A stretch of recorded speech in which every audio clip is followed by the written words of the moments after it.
Hey guys, breathe with me, because even today it tightens my throat when I think about who I used to be. My name is Ethan. I'm 34 now, but back in 2018, I was the classic American guy who thought religion was a crutch for the weak, you know? I lived in Austin, Texas, worked in software development, made good money, traveled all over the world, and kept repeating that God was just a fairy tale for adults afraid of the dark.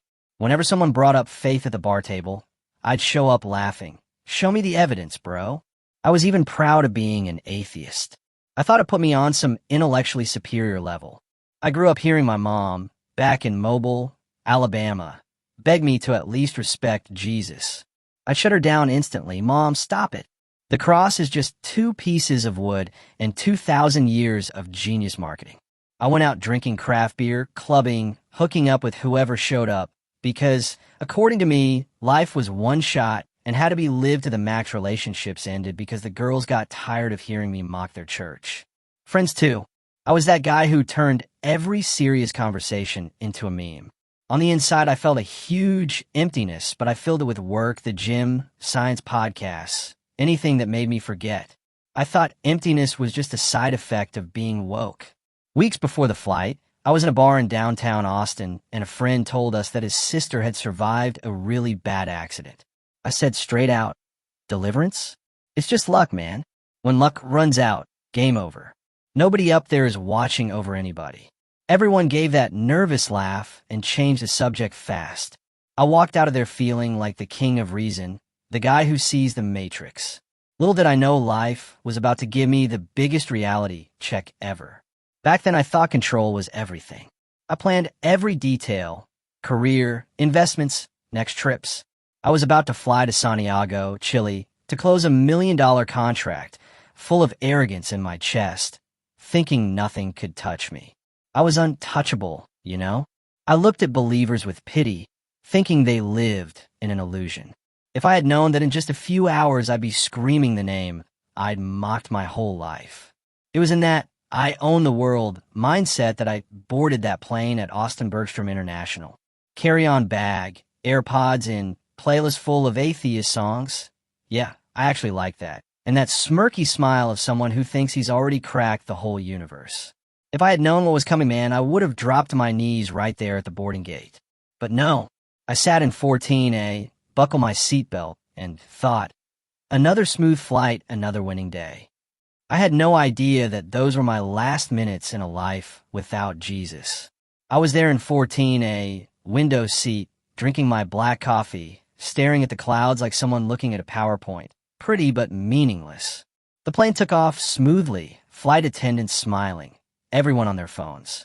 I even posted a photo of the wing on Instagram with the caption, "Gaining altitude, atheists flying higher than any angel." People laughed in the comments, and I laughed too. Pure pride. Then, about 2 hours after takeoff from Austin, the weather closed in a weird way. The captain warned, "Folks, we're about to hit some heavy turbulence. Please keep your seatbelts fastened." Fine, I'd been through that 1,000 times, I thought. But man, when it started, it felt like the plane had been thrown into a giant washing machine. Lights flickered, oxygen masks dropped, luggage flew out of the overhead bins. I saw an elderly lady get thrown against the ceiling and come back down. The noise was deafening. Metal grinding, people screaming, kids crying. Suddenly the plane made such a violent drop that my stomach stayed behind. My body hit the ceiling for a few seconds, then slammed back down into the seat. I'd never been so scared in my life. My heart was beating so fast, I thought it was going to explode. I looked around and saw people praying, crying, hugging. A guy next to me, tattoos up to his neck, screamed, "Jesus, save me." And I thought, pathetic. But 2 seconds later, the plane plunged again, even harder, and I heard the most terrifying sound of my life, the engine dying. Right then, everything I thought I knew about the world crashed along with the plane. I, who mocked prayer, who laughed at people asking for deliverance, who said God was a human invention, opened my mouth and let out the most genuine scream of my life. If you really exist, God, if Jesus is real, save me. I don't want to die like this. It was loud, hoarse, desperate. I didn't even know who I was screaming to, but I screamed with every piece of my soul. Tears poured down my face without my permission. I promised everything. I'll change, I'll believe, I'll do anything, just don't let me die. The plane kept falling. I closed my eyes and, for the first time in my life, felt something that has no scientific explanation. An overwhelming peace filled my chest in the middle of the chaos. It was like someone put a hand on my shoulder and said, "I heard you."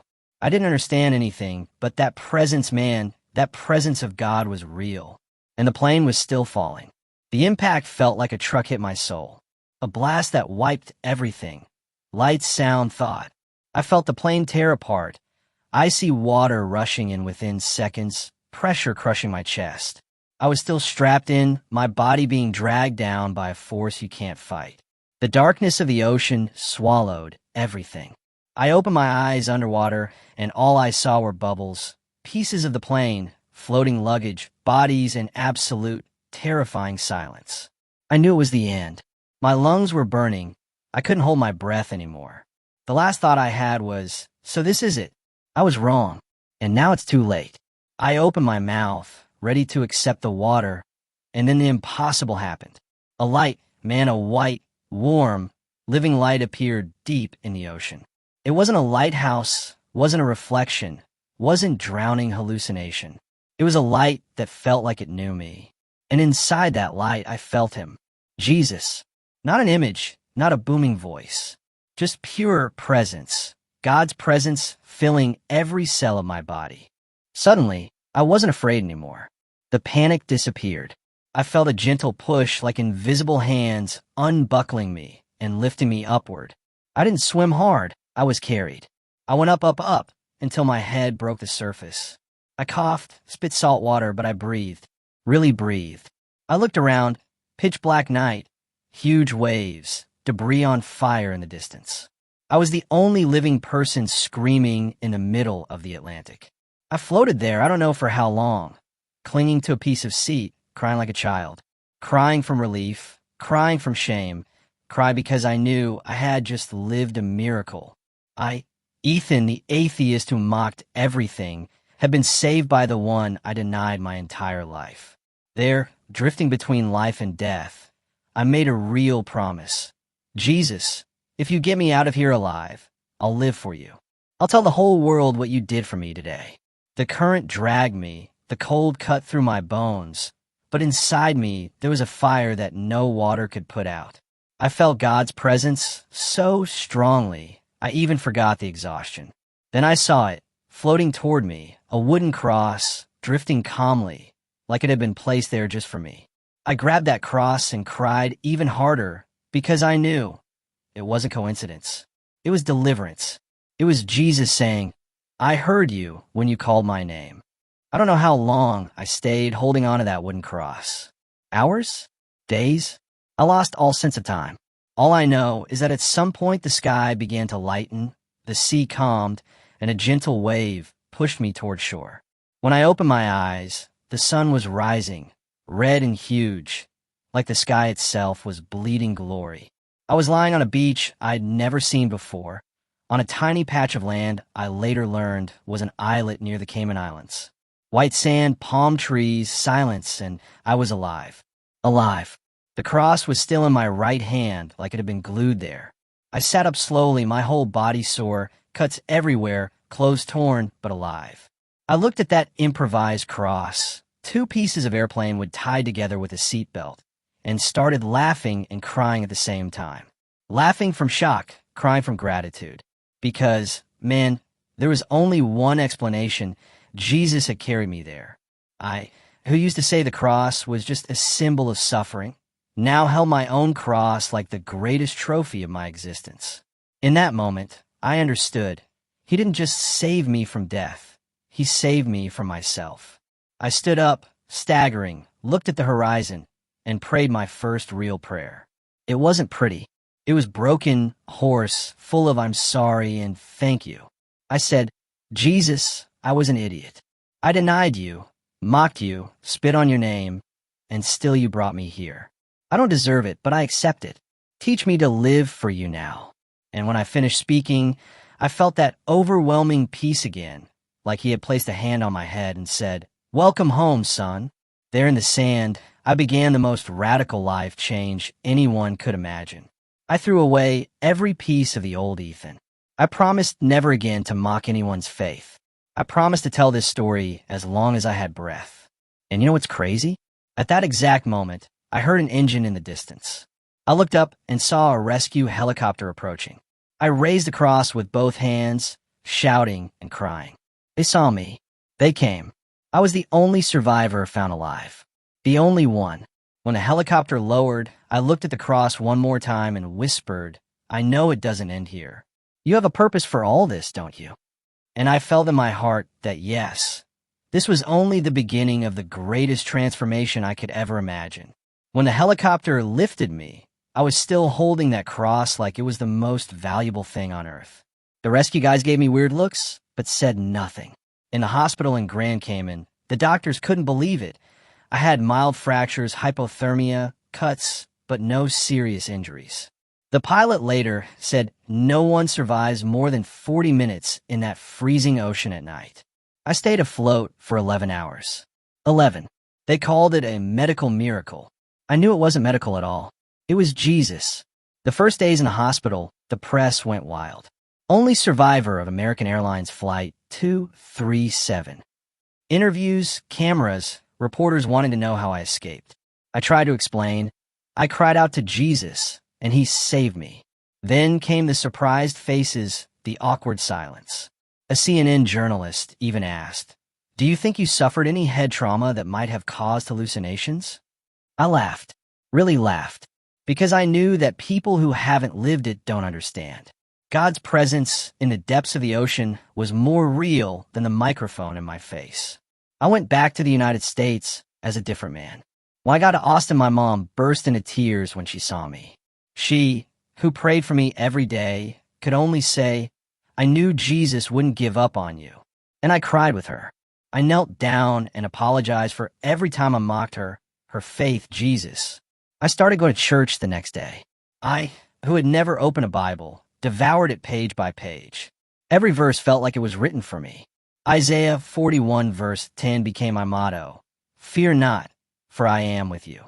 But not everything was easy. Old friends laughed. Wow. Ethan became a Christian because he almost died? Classic. Co-workers whispered. I lost invitations. I lost status. Some nights I doubted.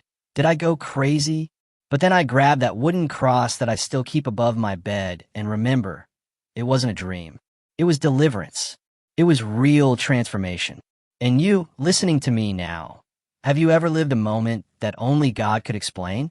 Have you ever felt that peace that doesn't make sense in the middle of chaos?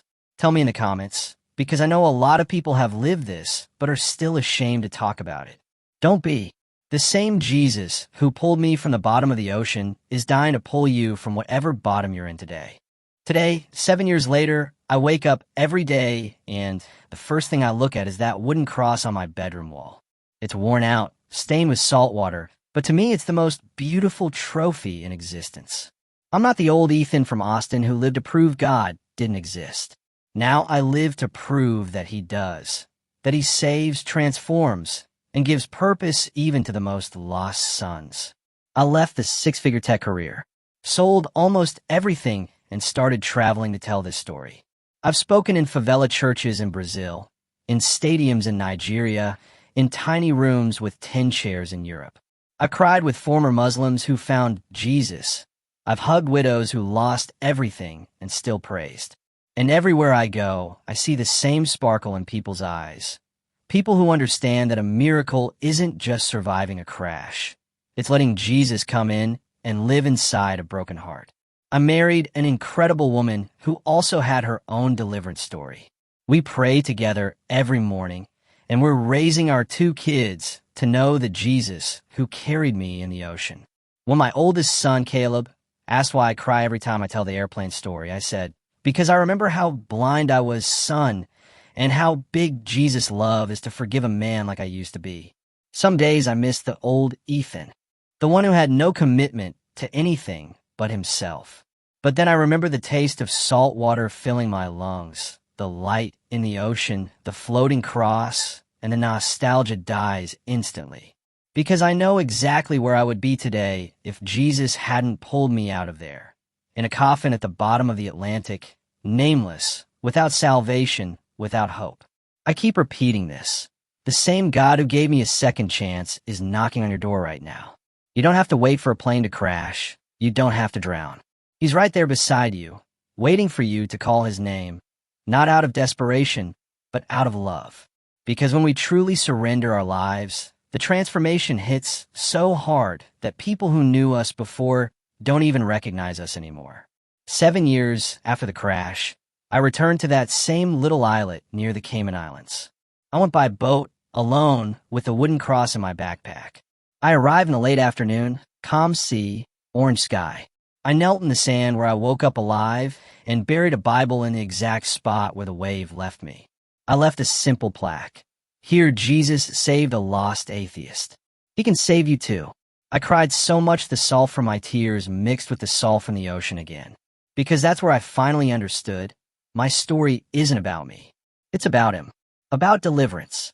About the transformation that only happens when we surrender. Today I live for this. To take this message to the people who are still where I once was.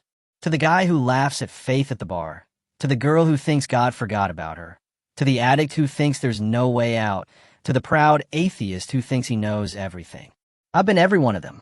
And if Jesus was able to pull a guy like me from the bottom of the ocean, just imagine what he can do in your life right now. I'm not a pastor. I'm not a theologian. I don't have any fancy title. I'm just an ex-atheist who died on flight 237 and came back to life on the beach with a cross in my hand. And as long as I have breath, I'm going to shout to the world, Jesus is real. Miracles happen. The presence of God isn't some church fairy tale. It's more real than the ground you're standing on right now. So I ask you, with an open heart, what about you? Have you ever stopped to think that maybe that tightness in your chest, that sudden urge to cry, that near-death experience you had, maybe it wasn't just luck? What if Jesus was right there, holding you, waiting for you to look at him for real? Tell me here in the comments. What was your bottom of the ocean? What was the moment you felt like someone greater carried you? Because I know there are a lot of people watching this right now who are one shout away from the biggest life change they'll ever experience. I end this testimony the same way I live every day, on my knees, grateful for the rescue, in love with the purpose he gave me, and promising to never shut up about what Jesus did for me. Because if he transformed a mocker like me, he can transform anyone.